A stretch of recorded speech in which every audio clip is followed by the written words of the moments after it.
campagne électorale ici. Mais c'est ça qu'il était question qu'on se présente, c'est le même. Mais toi, tu as voulu que tu parles.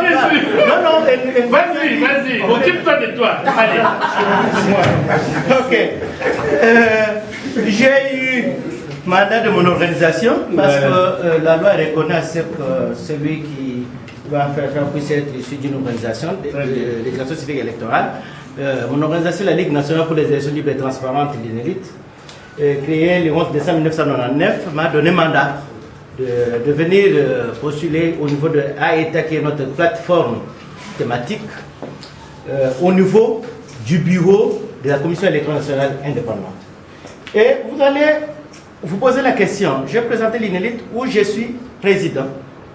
Il est qui a fait autant de choses, je ne veux pas entrer dans le détail.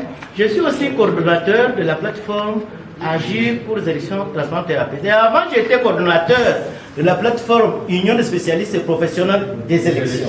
Et j'ai fait plusieurs missions d'observation depuis que la démocratisation de l'Afrique a commencé, dans l'Afrique, l'Amérique, l'Asie, la Fédération de Russie, et en faisant aussi le monitoring et des analyses sur le processus électoral.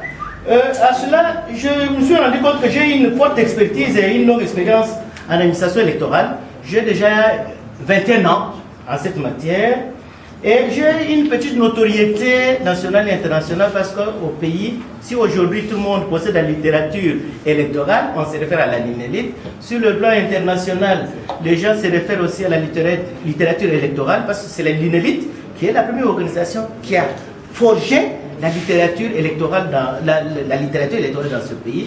La preuve en était qu'en 2003, la mission conjointe des Nations Unies et l'Organisation internationale de la Fédération de la francophonie, quand elle était venue pour faire une étude pour la faisabilité des élections que nous avons connues en 2006, et on était invité chez Swing. Quand je me suis présenté, j'ai dit, c'est vous, Jérôme?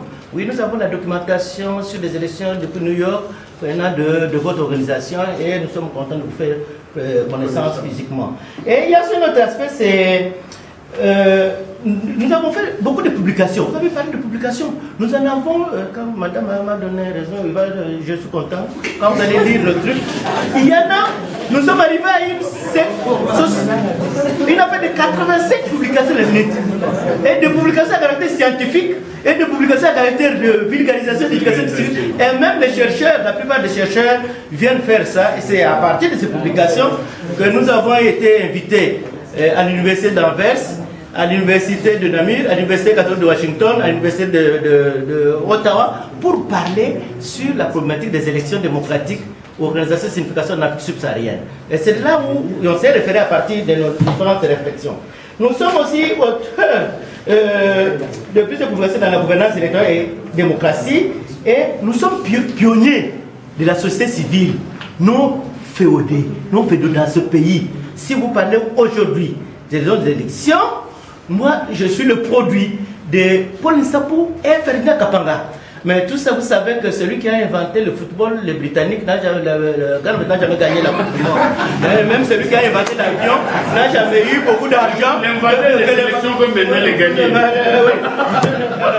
Donc, il y a aussi un problème. Je produis autant d'analyses thématiques liées au processus électoral et je suis formateur et vulgarisateur.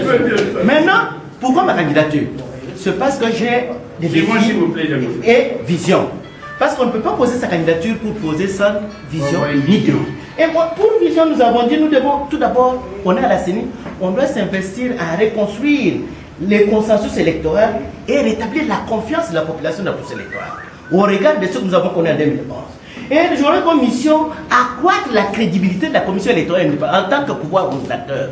Parce qu'un des principes des élections démocratiques, c'est la crédibilité interne et externe. Et je vais aussi mettre sur pied un cadre de concertation, cadre interinstitutionnel entre l'INELIT, Parlement, gouvernement et président de la République. Non, c'est bien la merci, on a compris. C'est là où je suis. Et on va doter la CENI de son autonomie financière, de cette autonomie pour que les agents de la CENI ne puissent pas se livrer à la corruption et coopérer avec les institutions publiques qui mènent la lutte contre la corruption pour que le membre de la CENI puisse être sensibilisé. Nous avons encore quelques secondes pour arrêter. Je m'arrête là, il me reste d'ailleurs une seconde. Nous devons crédibiliser le fichier électoral avec des statistiques démographiques crédibles. Nous devons produire des listes électorales fiables. Et nous devons renforcer la capacité des juges en droit électoral parce que le droit électoral... Est-ce que je peux vous demander d'applaudir Jérôme? J'ai des articles.